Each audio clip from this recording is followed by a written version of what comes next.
You know what helped me? No, well, sure. I'm doing the Kirtan Kriya for quite a long time already, and that's like going from the head to the heart and balancing it. And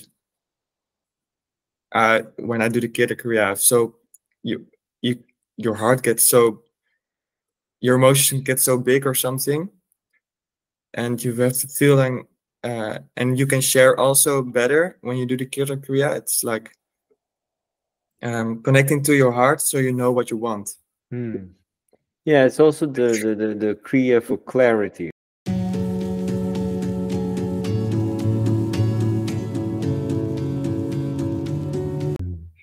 Good day, everybody. This is Sandesh again from the Kundalini Awakening podcast.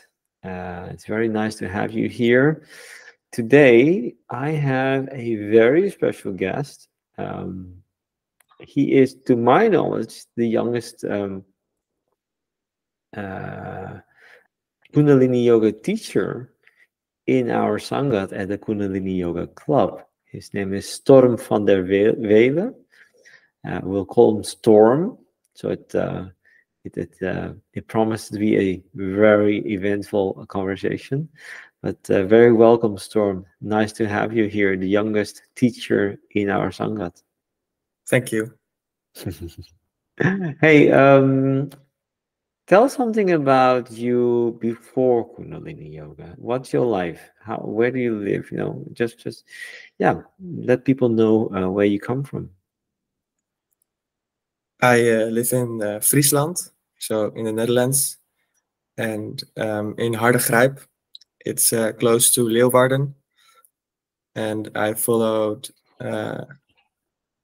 of course, just primary school and also secondary school. And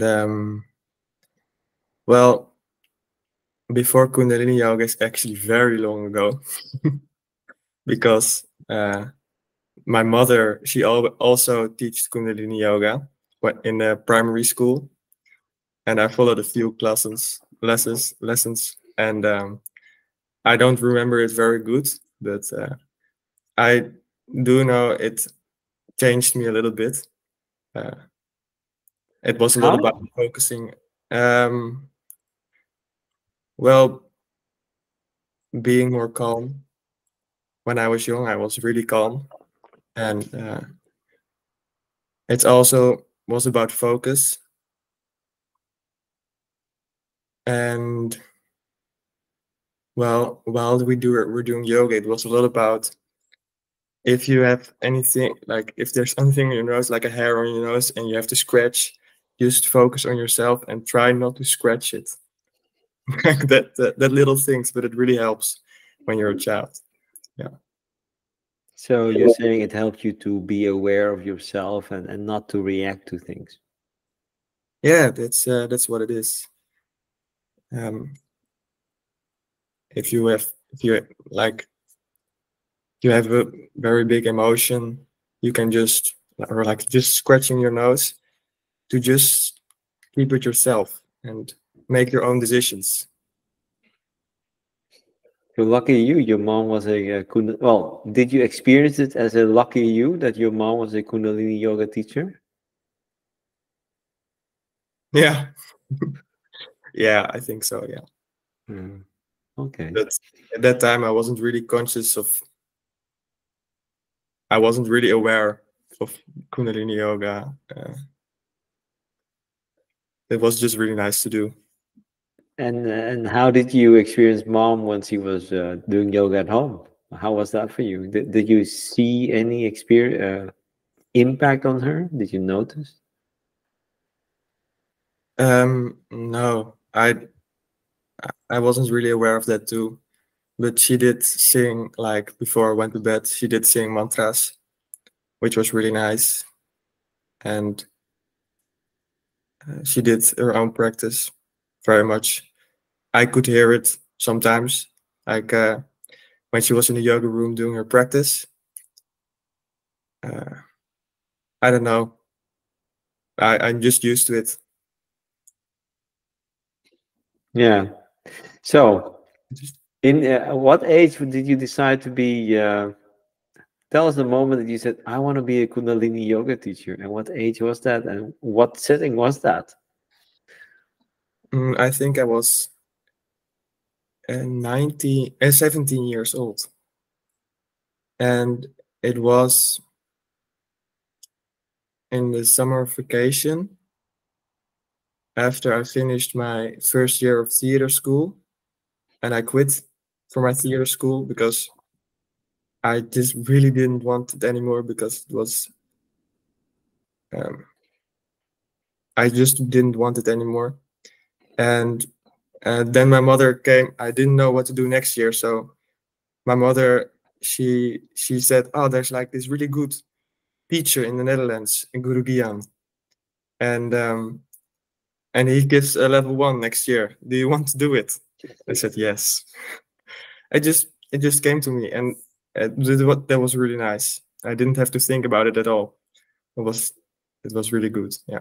So at 17, you say yes to a Kundalini yoga teacher Yeah. training.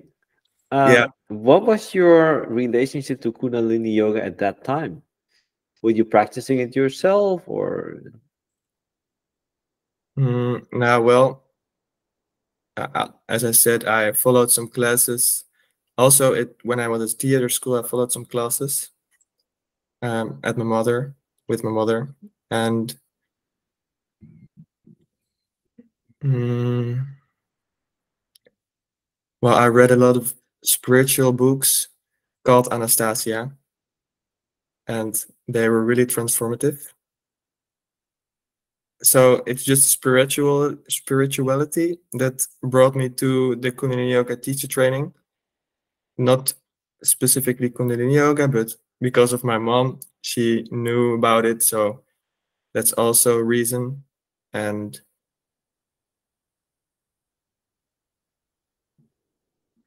I also did a vision quest.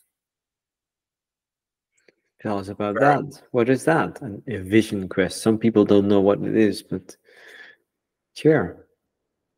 A vision quest. I did it.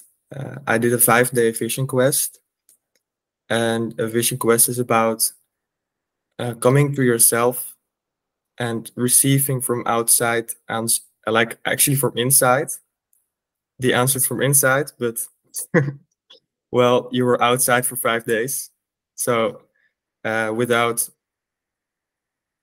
food, just water at your own spot. uh, I also did it with my mom. Were you sitting next to your mom? No, I did it that's alone, so you're completely alone for like, I think I actually did it 4 days. We started on Monday and we ended it on Friday, so 4 nights. Yeah. And yeah, so no eating, not just drinking and taking spirulina, which is really cleansing for your body. So it's also very cleansing. And that the process to that, because you also have to make your own flags to set your own um, square where you're in the whole time, like your own space, and then you attach it to trees around you so you don't come outside that space. Oh wow! So you have to put your own borders in a way that becomes your 5-day prison, and you have to sit there. Yes. And you did that voluntarily. Yeah. Oh wow! And that happened that summer too, when you quit When I quit theater theater school. school. Hmm. Yeah. And that was And before the decision to make Kundalini yoga. yes. And also what helped me with my decision to do the Kundalini yoga is at theater school. It was so nice, theater school. I really enjoyed it, especially first half year. But somehow the second half year wasn't that nice. I just wasn't feeling creative anymore. And in the first half year, I did feel very creative. So the second half year, I didn't feel creative anymore. It was just hard. And so that also brought me to do Kundalini Yoga, because I want to feel creativity again. Uh, and now I experience, oh, actually Kundalini is just creativity. So it's so nice. You can just make so easy the scenes that you make at theater when you do Kundalini Yoga. It's, I think, uh, it's just like golden key to becoming a very good actor or whatever you want. Whatever you want to create, right? Yes, exactly. Whatever you want to create.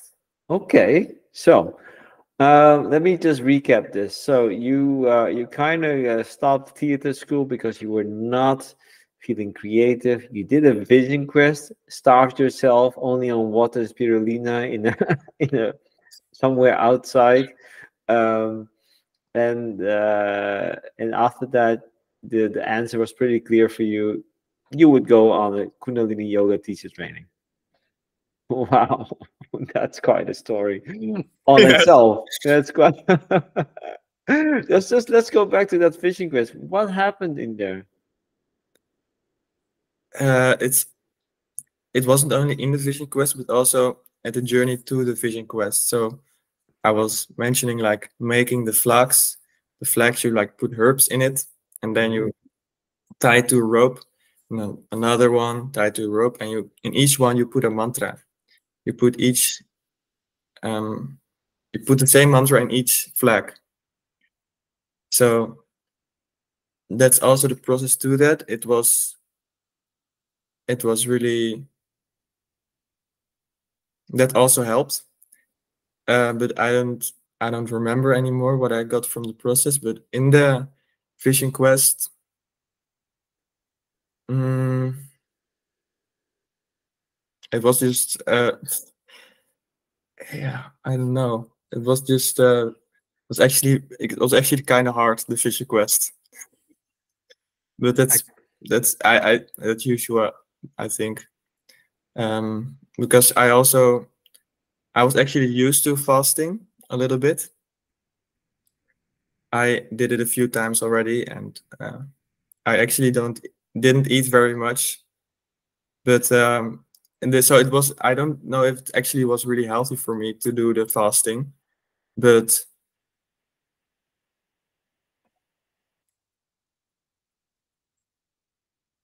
actually the process to the fishing quest helped me the most.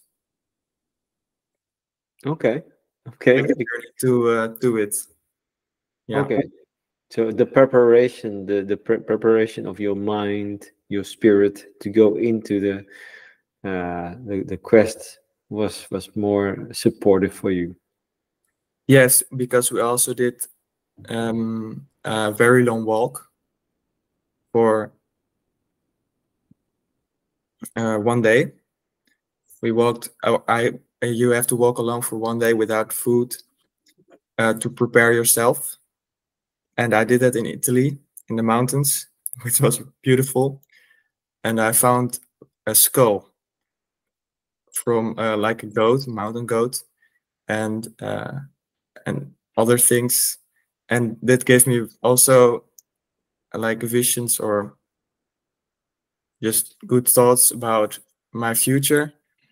And then I decided when I was in Italy, because we're on vacation in Italy, that I really wanted to quit. I just felt like so I felt it so bad. I wanted to quit so bad, and so I told it to my parents, and luckily they were supportive.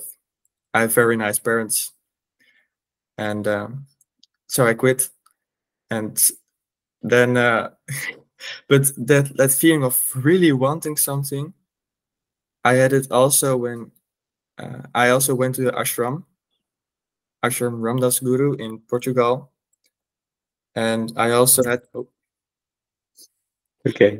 had it there uh, when I was actually going after my first teacher training. I was going to do another school, but then I felt like my mother also mentioned it a few times, but that I didn't really connect to it. that I could also go to an ashram. But suddenly, I've one day I felt like, whoa, I don't know, what's the feeling I feel, and how what's happening, and then it popped into my mind like the ashram, and I really wanted to go to the ashram suddenly, and I just had to cry so much. I really want to go.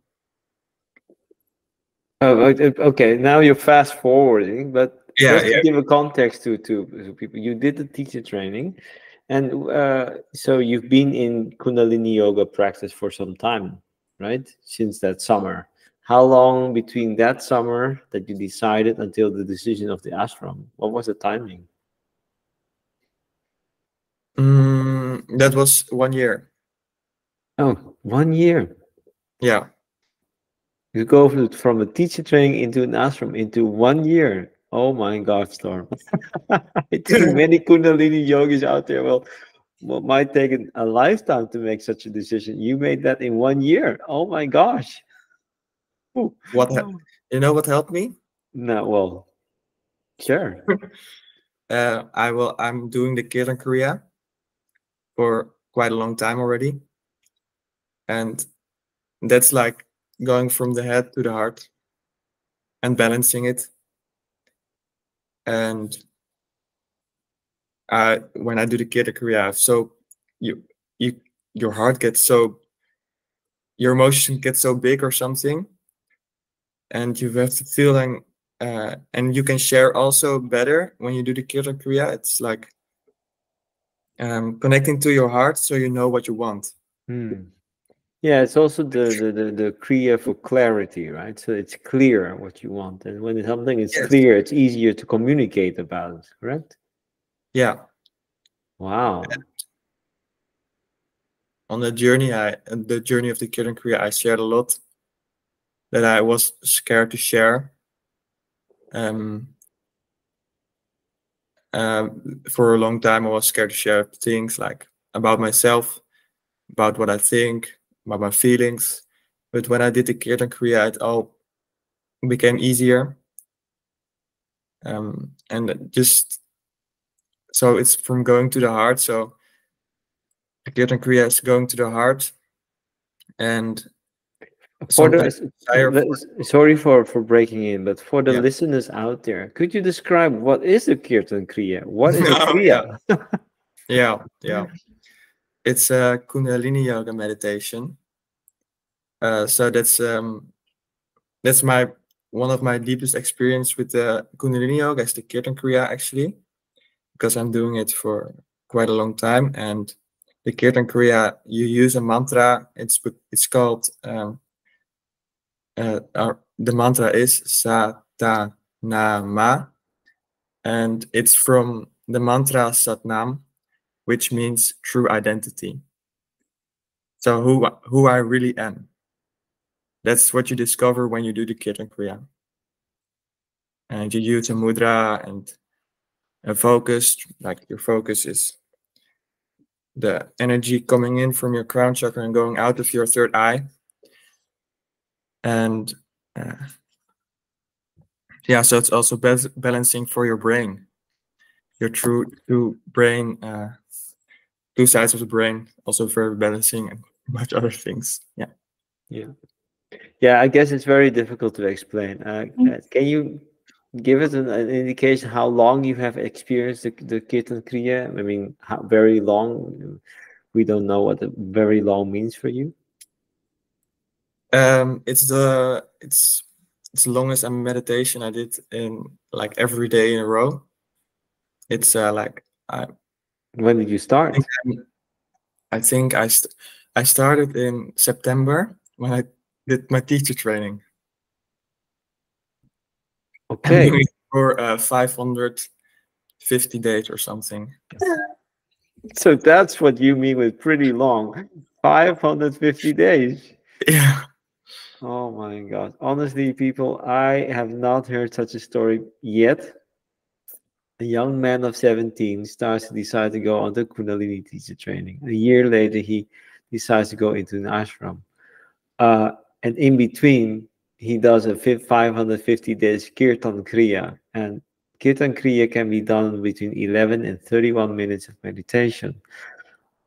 That's a whole pack of Kundalini energy in one almost 2 years. Oh my gosh. I now inside of me grows this hunger to know where you are next year. Yes.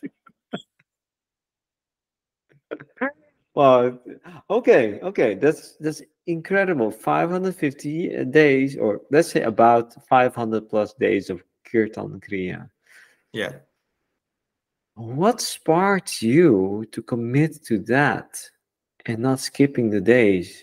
Did you skip when you were sick, or you really did it every day? Yes. I did it every day, and in the beginning, the first 100 days or 50 days, sometimes I did it 11 minutes, but then on the day 100, I don't know when, Mm-hmm. I decided I need to do it every day for half an hour because that's way more powerful, probably. And um, That was coming what- from your head or from your heart? that was coming from my heart, I think. Okay. And I did it till now. What was the question again? Where was the commitment to do 100 Oh yeah, like every oh that's, day? yeah, yeah, yeah. That started when I saw a video of Yogi Bhajan, or Guru Gyan mentioned it in the training. If there's one Kriya you have to do it, you're going to do 1,000 days, you should do the Kirtan Kriya. And I wanted to do 1,000-day meditation, and so I thought, okay, let's do the Kirtan Kriya. Oh, wow. I'm just, I think the right word for me is being flabbergasted right here.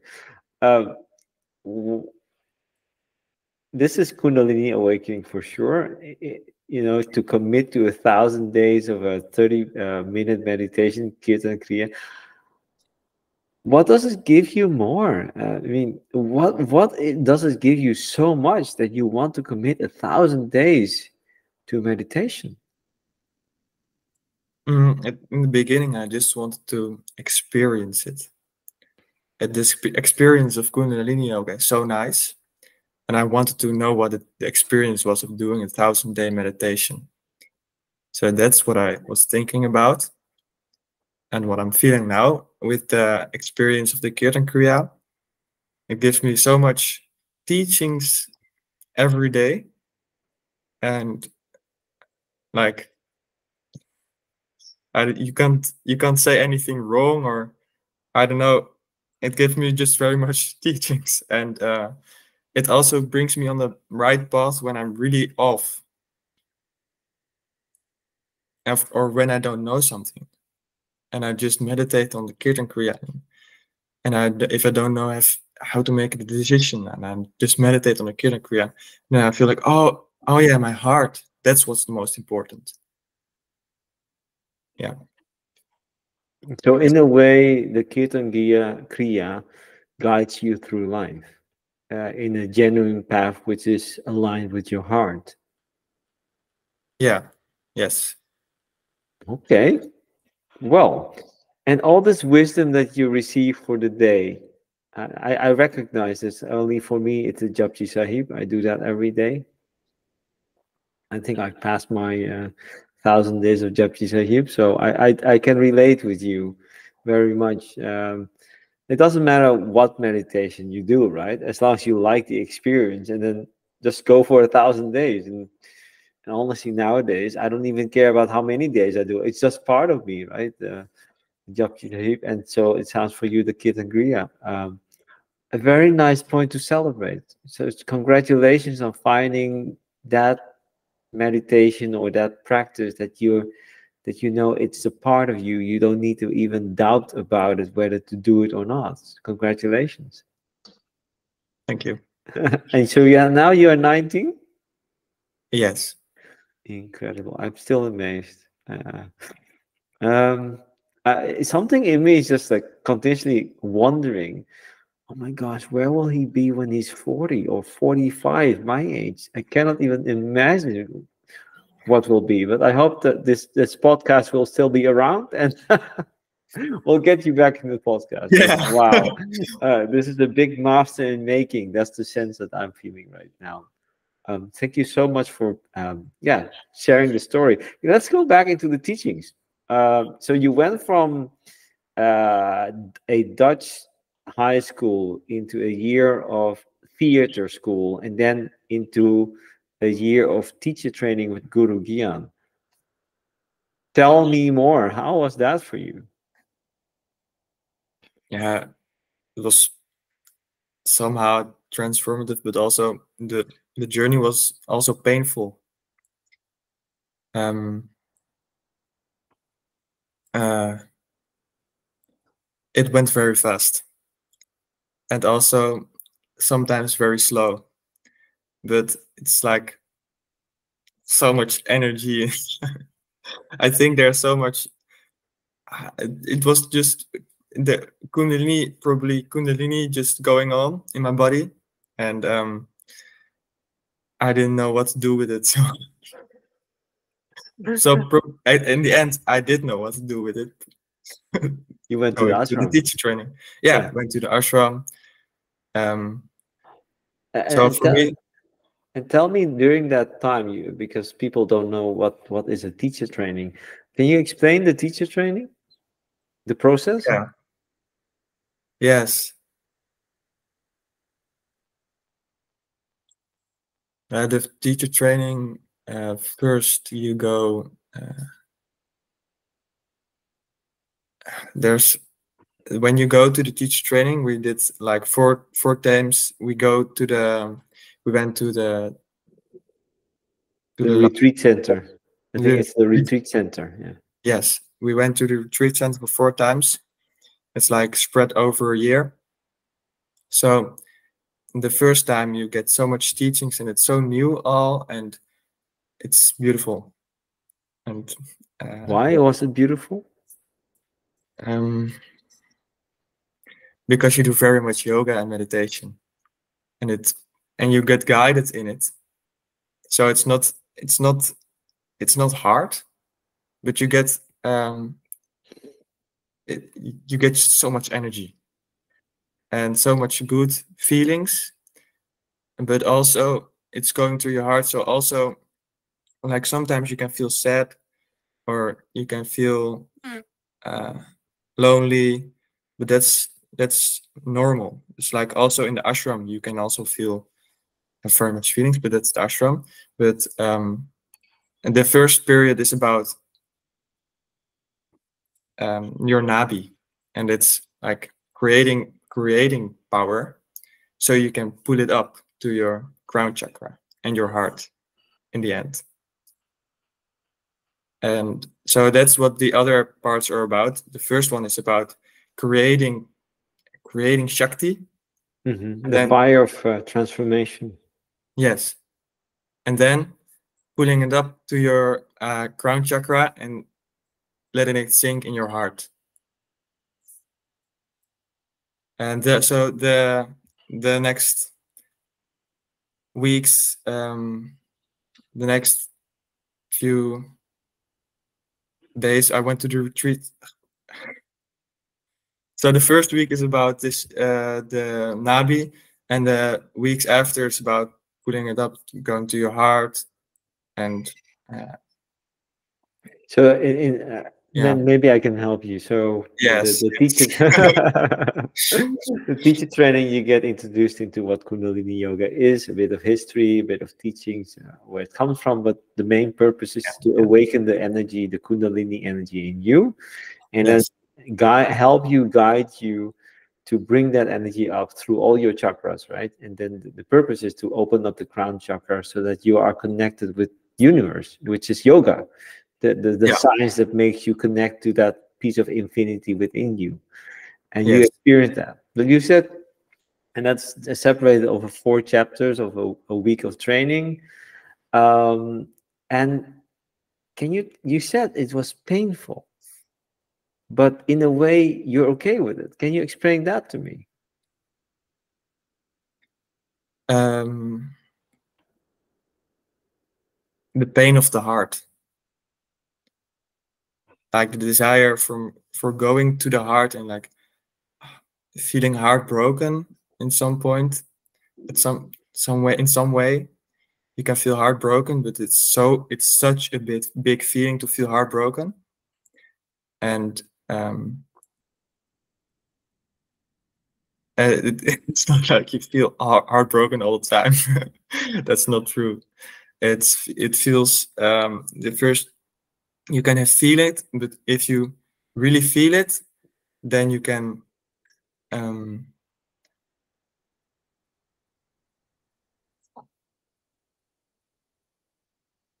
like, why do I feel this? And then yeah,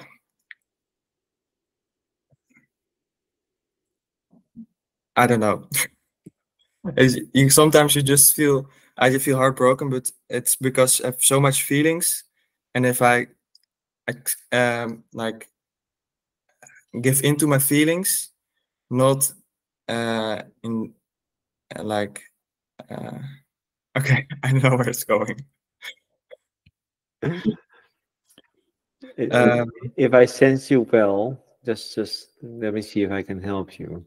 Yeah, During the training, you were finding your way back to your heart, yeah, and it was okay to be in the heart. Didn't matter what you felt, even if it was heartbroken. The training gives you a safe place to be in your heart and to explore the heart. Is that what I sense from you? What you want to say? yeah, yeah. Yes. Well, why I sense it is because I had the same during my teacher training.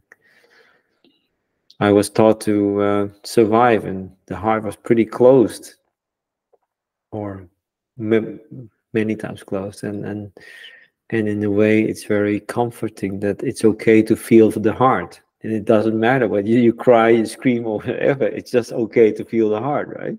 Yeah, yeah. Yeah. To just be with that feeling is great. Yes, exactly. Just full acceptance of the heart. Just, and how was that? That you, when did you realize? Can you go back to the moment maybe that you felt, oh, wow, I'm in my heart. uh, uh, yeah, when I was at home, and I was singing mantra, uh, and I was doing it was in the first challenge, the first 40 days I did from the teacher training. It's like homework you get, and I was singing mantra. I just wanted to sing mantra, and it was so nice. That's And that's which it. mantra did you sing that evoked your feeling of your heart? I don't remember it anymore, but any mantra can do that, because mantra is opening the heart. Kirtan actually means opening the heart, and Kirtan Kriya. Just to open the So heart. yeah, just to open the heart. And you can also sing like Kirtan, and you just sing any mantra if you say sing Kirtan. So it's just every mantra can open the heart. Yeah. Yeah, yeah, that's correct. Yeah, and it also depends. I want to add to this is that we all build with the seven chakras, and some parts of the chakras are more open than and closed for than others, and for all of us, that's maybe a different combination. And to really flow the energy through the heart chakra, you want to open them all. So certain mantras will open the seventh chakra more, or certain will Okay. open, unblock the first or the second. So it's it they can all help towards opening the heart. And it's a journey to find it. That's why we do things like the mantra challenge with the Kundalini Yoga Club. Um, okay, so you opened your heart. You thought you knew it was safe to be in your heart, to listen to your heart. You understood your Kundalini energy. You have the teachings now of being a teacher. Are you teaching? I think I thought about teaching, but I'm not teaching at the moment. I did And teach that's okay. once Yeah? before. Yeah. And a lot of people think that if you do the teacher training, you have to be a teacher. But how did the teacher training serve you?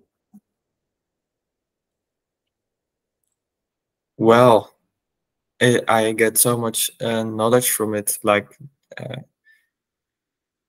from the chakras. What do I need when I feel in a certain way or when I think in a certain way? And so you can just go when you're in a bad situation or you feel just bad. You can go like, oh, okay, what do I need? And then like, oh, how my thoughts, they're not in line, or my third chakra feels like I have the every chakra also has a good, or well, a balanced side and an unbalanced side. And if you feel the unbalanced side, you can, oh, like I can balance it again. With Hmm. this practice, I can balance it. Nice, huh? So Kundalini Yoga, if I understand you well, the teachings gave you an understanding better of who you are, what your energies of chakras are, what your Kundalini energy is, and also it gives you tools to maintain your balance or to work on improving your balance, and also to recognize when you're out of balance. Yeah, Yeah, yeah, isn't that great? yeah, And it's just incredible that you're raised without this knowledge at schools. I'm very passionate about making this knowledge available for much more young people like you, yeah, because you're at the start of your life. It's good that you know you have these tools to help yourself, which is much better than not knowing you've got tools to help yourself, that you're dependent on others, right? So in a way, I look at you, I see somebody who's so fully conscious on his path at the age of 19. That's incredible to me. Um, and then you went and you popped up a message. You said to me, Sandesh, I'm going to the ashram. And then the journey of the ashram began. Tell us which ashram, and how did you select the ashram, or was it coming from the meditation? Hmm. It was also coming from the meditation, but also uh, my mother mentioned it a few times, and then it popped into my mind suddenly. And that's how my choice came, And popped where into my was heart. it? So where did you go? It was in Portugal, above Lisbon, very close, and it's the ashram Shiv Sharan and Satya created. Satya is the wife of Shiv Sharan, and um, yeah, it's a really good ashram. It's called Ashram Ramdas Guru, and it's the fourth guru in the Kundalini lineage, or the Guru lineage, Yeah, yeah. and that's where it is. And how did it? Tell us about the process. You decide you want to go there. How were you accepted? What's the exchange? You can just go there, or what do you need to do to stay in an ashram? Well, it's yeah, that's a good question. Yeah, I do a lot of seva there, and seva means service without asking anything in return, and not also thinking you get anything in return, just giving. And while you do seva, it's usual that you sing as mantra. Can be very simple, like Satnam or Waheguru or Har, and that's our very beautiful mantras. Har means God, and it's really energizing, but also really confronting. Can be really confronting. But if you sing the mantras, you can go through everything. When you do seva, you put your mind off, sing Har, and like Har, Har in the rhythm, and you can go through anything, and you just it feels so great. It's the greatest feeling there is. And what kind of seva did you did? Is that something we can ask, or is that something you don't want to share? Yes, I did. I cleaned dinner cleanup, or breakfast, lunch, and it's also people make food, so it's also cooking. It's also seva, and also gardening, but also cleaning the bathrooms or cleaning the yoga room, things like that. So you were helping to keep the place tidy space. And in return, what did you receive, or without expecting, but what did you get from the living in the ashram?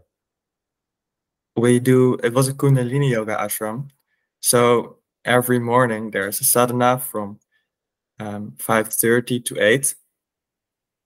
Do I say it right? Yeah, 5:30 to 8. And so you do the japji in that sadhana, you do kriya, and you do mantras. And after that, there's also been taking a hukam from the Sri Guru Granth Sahib. What does that mean? The Sri Guru Granth Sahib is actually the 11th Guru. It's like very much Shabbats and mantras put into a book, and that's the Sri Guru Granth Sahib. Yeah. I don't know if you can explain it further. But Yes, I think I can. All the wisdom from the 10 gurus was collected and gathered, and all of that was put into one holy book, which was named to be the 11th guru. And also with that, it was said, after this, there will be no more physical guru. The physical reincarnation of the guru will stop. It will reside in the wisdom of this book. And the hukam is a part from the book, right? A daily process to take a bit of inspiration from the book, to let the book guide you for that day, correct? Yes, Mm-hmm. exactly. And you stayed there how long? 2.5 months. Okay. Tell us what you experienced. What did this experience give to you? Being in a surrounded, like that's a 360 surrounded environment of Kundalini energy. What did that give to you? Well, at first I went there with sort of a vision in my mind. I wanted to sadhana for 2.5 months, like it's 2.5 hours, so I wanted to keep it up. Because I wasn't able to do that before I went to the ashram. I just did the Kirtan Kriya and the japji every day, which is also already very good. But I wanted to keep up the 2.5 hour sadhana, and I did that, and it was really nice. A lot of teachings and processes, people meeting people. There are so much interesting people there, and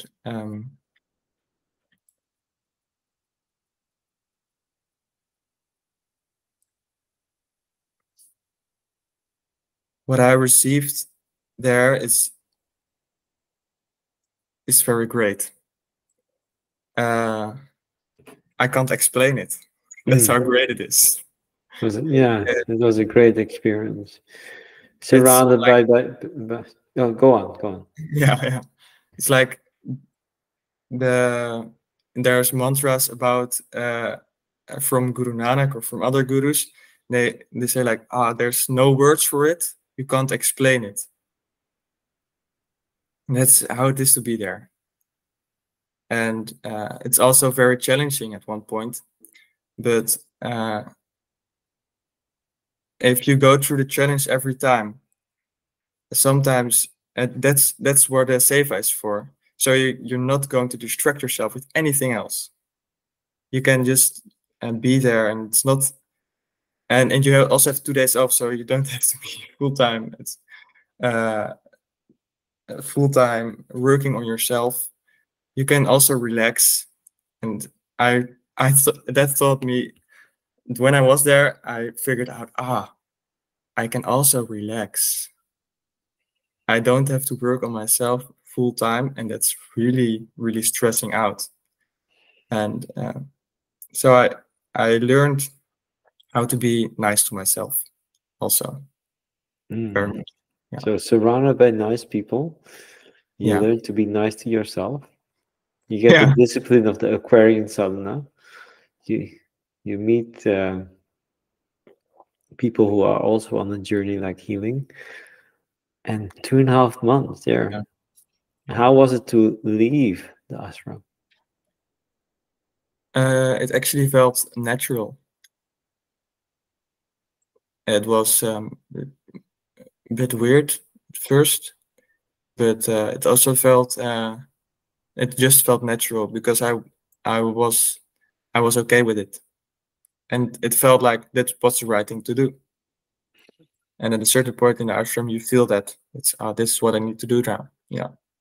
And what was the moment that you uh, uh, felt like, okay, I have to go out back into the world again? Can you describe that moment? It's interesting because I was signed for 40 days. I signed for 40 days, but at the 40 day after, I thought like, oh, I don't know. I think I want to stay longer. So I went to stay longer. In the end, I stayed 82 days. And then the last week of the 82 days, I really thought, yeah, I feel like I feel like going to. Oh yeah, I had the idea to go to India actually, but because I want to seek guru, or I want to have more experience. But then I realized it's right here in the ashram. I can go back to it whenever I want. But also here at home, there's a guru. Like this. This is also guru for me. Reading a good book. Yeah. And guru is like teaching, like going from the teacher that brings you from the dark to the light. Yeah. Yes. So And so if I understand you well, one of the main gifts you receive is to realize that the guru is with you. You don't need to seek very far. It's around you and all the experiences around you. You can find teachings, and you are given a chance to apply your teachings to evoke your consciousness. yes, Beautiful. Um, we're a bit running to the end of the session, and I always ask, what would you tell to people, and maybe to the young people out there who heard of the term Kundalini?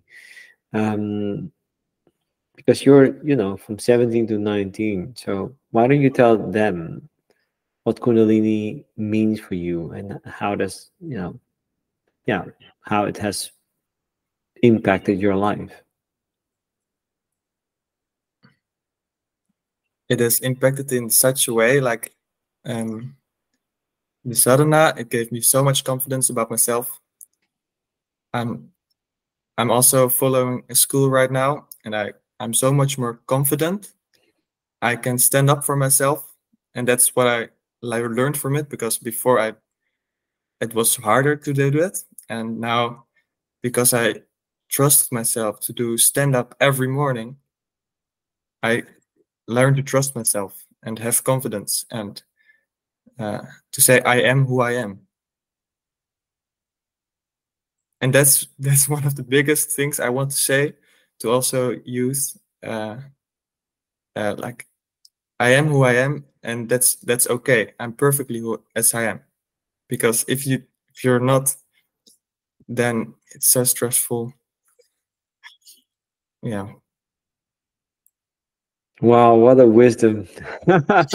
I feel, as also a practitioner of the Kundalini Yoga for many years now, when there is a bit of truth really out there, then my crown chakra just starts to shake. So I had that experience when you just said it. It's just completely fine to realize I am who I am. And you realize that at the age of 19. Oh my gosh, to all the young people out there, if you have the power to know and accept, fully accept who you are, what's life going to look like? And that's the key, because you shouldn't, of course you shouldn't change who you are, but sometimes when you feel like, I don't want to do, like when you have addiction, um you want to change the addiction, or you don't just want to stop it, because but you can also change the wanting to have the to wanting to want something, and that's just change. And if you say, I am who I am, then you can change who you are in a good way, of course, because otherwise you can't, because you don't know who you are. Yeah. So beautiful. Um, Storm, I want to thank you very much for this conversation. I will work on this with pleasure to put it out into the podcast. Is there anything else you would like to share still? I want to thank you also. It's really nice talking about Kundalini Yoga. It's my heart. It's special. It's So thank you for that, and thank you about your sharings about everything, and your questions. Your very good questions. I'm very grateful for this experience, and very grateful for the Kundalini Yoga Club and teacher training and whatever I get from it. And for so much. And yeah, that's a blessing. It's a real blessing. It's very nice to hear. Well, I will. I'm sure this is not the last time we will hear from you. I'm going to follow you, chase you, whatever. I want to stay updated on how you're doing, but I'm sure we will keep in contact. Thank you so much, Storm. Thank you I'm going too. to stop this recording.